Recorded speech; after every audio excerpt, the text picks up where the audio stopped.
Hey, my beautiful friends. Hope this week didn't come at you like a bad reality show, complete with surprise flares, unnecessary drama, and those two troublemakers, Felicia and Frankie. They're always still in the spotlight again. Now, if this is your first time here, welcome. I'm Gigi, your unofficial guide to living life with chronic illness. Lots of sass and just enough sanity to hold it all together with duct tape and a prayer. Around here, we tell it like it is. We don't do fake smiles. We don't do good vibes only. And we sure as sugar don't pretend that this life, it's not hard. Warning. This channel is all about learning. I'm just a regular girl riding the chronic illness roller coaster with Felicia, my fibro, and Frankie, psoriaticarthritis, sharing life one flare up at a time. I'm here to keep it real, connect with fellow warriors, and sprinkle in hope, humor, and heart. I am not a doctor. I'm just here for some real talk and speaking from life experiences. Hope in a bottle still sitting on the counter. When you're too sick to take the meds that might help you feel better. Y'all, let me tell you what kind of sick joke the universe or Felicia and Frankie have decided to play this couple weeks ago now. I finally got my new medicine in, my Orencia, the one that might help me take off the edge of this hot mess expressed in my body, the one that's been riding for a while. It was supposed to have been my little slice of hope in a bottle. But guess what? I have been too sick to take it. Yeah, that's right. How is that for twisted? That's a little situation that I am not thinking that that's not ironic, because I think it's just plain cruel. But hey, the one thing that might make me feel a little better is that it's sitting there on the counter, well, in the refrigerator. Like, hey girl, when you get done coughing up a lung, I'll be right here. Meanwhile, I'm over here, seriously, hacking up a lung. My ribs are aching, my head's pounding, and I'm thinking I might actually lose the entire top of my head. I am still not at 100%. I'm still fighting this upper respiratory fungus. I call it fungus among us, because you got to laugh to keep from crying. And the pain, that's been on another level. The rain, yeah, it has come through. It has set off every nerve ending like a fire drill in my spine. My back has been lit up all week. Standing has been a struggle, and now the dry heat has rolled in, and that just adds a little something to keep it a little spicy. Does that mess with anybody else, or am I just the only one? I'm talking oven blast, Arizona style heat. It drains me. It ramps up my fatigue, and it makes everything feel like heavier. Frankie, yeah. He's been locking up my joints like the part of a haunted house. And Felicia, she's just dragging me through the fog mentally and physically. So, between the coughing and all the pain, I did manage to paint this little mushroom. It was a big yard figurine for a friend. And I found a big, huge paintbrush and a sponge. And, I kind of did that. Kind of made me think of like being back in kindergarten or playing with my grandsons. But it was a moment. It brought me a little joy, and it brought me some grief, because it reminded me how much my hands and arms and my back just can't do it anymore. But that's life with Felicia and Frankie. Those two clowns never asked for permission before they hijacked your day, your energy, or your body. So here's to 2 more weeks without it. Cheers to that. Yay, sarcasm included. And when I wrote that was a week ago, so it's been 3 weeks.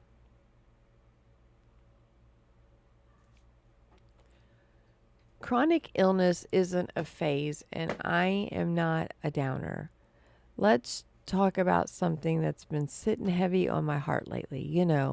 When you live with chronic illness with Felicia and Frankie, you are your permanent roommate, your pain. It becomes the background noise to everything that's in your bones, your nerves, your breathing. It's the first thing you notice when you wake up, and it's the last thing you feel when you fall asleep.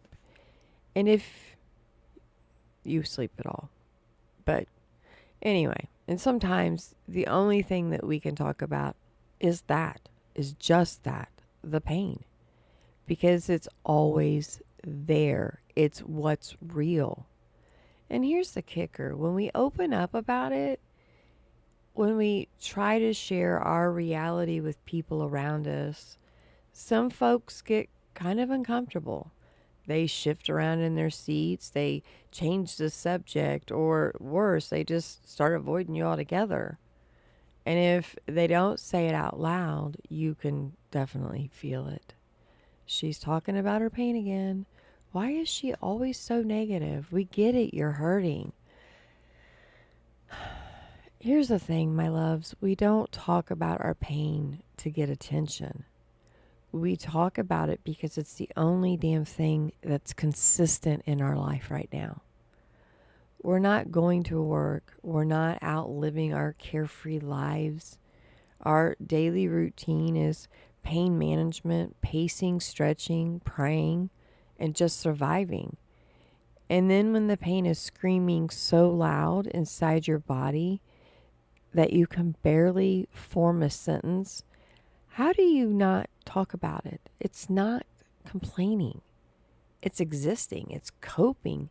The only way some of us know how, with words, with connection, with someone just hearing us, just listening to us say, this hurts. I don't have a 9-to-5 job right now. Yeah, my body said no, and God said rest. So what's my job? My job is surviving. My job is walking a little further today than I did yesterday. It's doing bed yoga with tears in my eyes and heating pad under my back. It's choosing to stretch when everything in me wants to curl up. That's my work. That's my assignment right now. And it's not small. So if someone is tired of hearing about my pain, well, I'm tired of living it. But here we are. And if you can't sit with me in it, then we don't deserve to celebrate with me when I do get back up. Because I will get back up. I always do. But today, I'm going to talk about the pain because it is real. Because it does matter. And because if I stay silent just to make someone else comfortable, I disappear altogether. And I promise you, I may be hurting, but I'm not disappearing. No. The glitter-coated lie. What is toxic positivity? So let's break this mess down, shall we? Toxic positivity is what happens when someone skips right past empathy and tries to slap a sparkly sticker on your suffering. It's when you say, I'm hurting, and instead of leaning in with love, they throw out one of these little emotional landmines. Well, everything happens for a reason.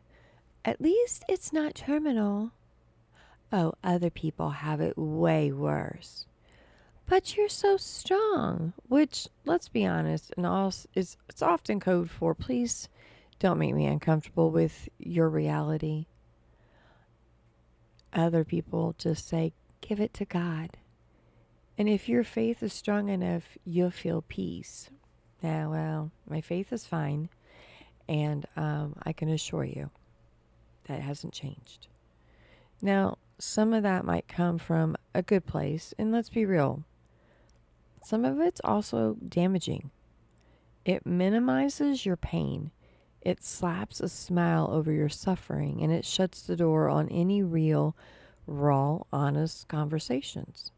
Suddenly, instead of being allowed to speak your truth, you feel like you have to perform wellness just to make other people comfortable. And let's just go ahead and say it. Some days there ain't no bright side. Some days the only victories is that you got up. Some days your body is a battleground and survival is the only goal.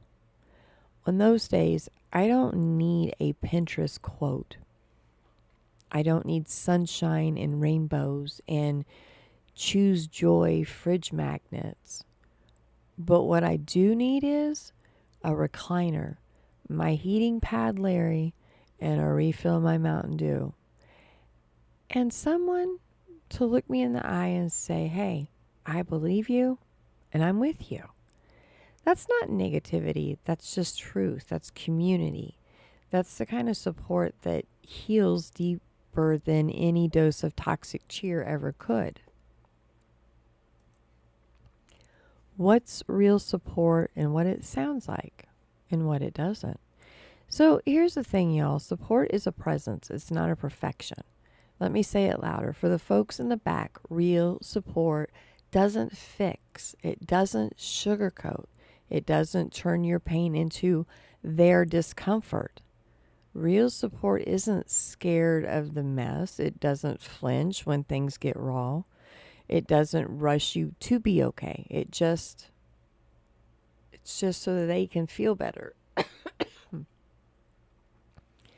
Real support says, that sounds really hard, but I'm here. Or do you want to vent? Or do you want some advice? Or do you want help? What can I do? And I can't always take it. I can't take it away, but I'm not going anywhere either.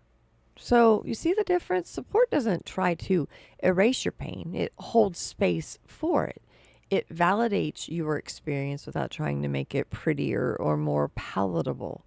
It doesn't toss out toxic comparisons like, at least it's not cancer, or everything happens for a reason. You just need to stay positive. No, Pam. No, ma'am. No, sir. No, thank you. And it definitely doesn't throw spiritual duct tape over your wound with lines like, give it to God and move on, because real faith walks with you, not over you. Real support shows up awkward, unsure, messy, but present. It doesn't always have the right words, but it has the heart to listen without fixing, without judging, and without turning away. And if you're one of those sweet souls who genuinely wants to support someone but doesn't know what to do, here's your golden line. I love you. I don't have the answers, but I won't pretend that this isn't real. Boom. That's it. That's the huge. That's the hug in the sentence.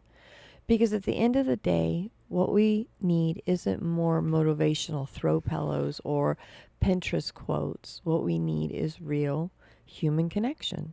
Someone to sit beside us, not above us. Someone who says, you don't have to carry this alone. I've got your hand, even if I can't fix your pain.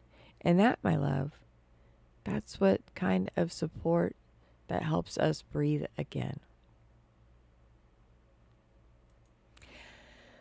So let's make a pact right now. You and me. We don't silence our truth. We just to make each other, we don't silence our truths just to make other people comfortable. We don't stuff down our struggles in the name of staying positive.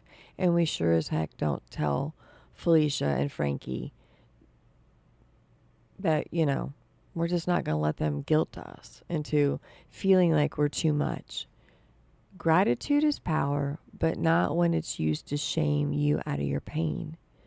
So cry when you need to, laugh when you can, rest without guilt, and speak your truth, even if your voice trembles.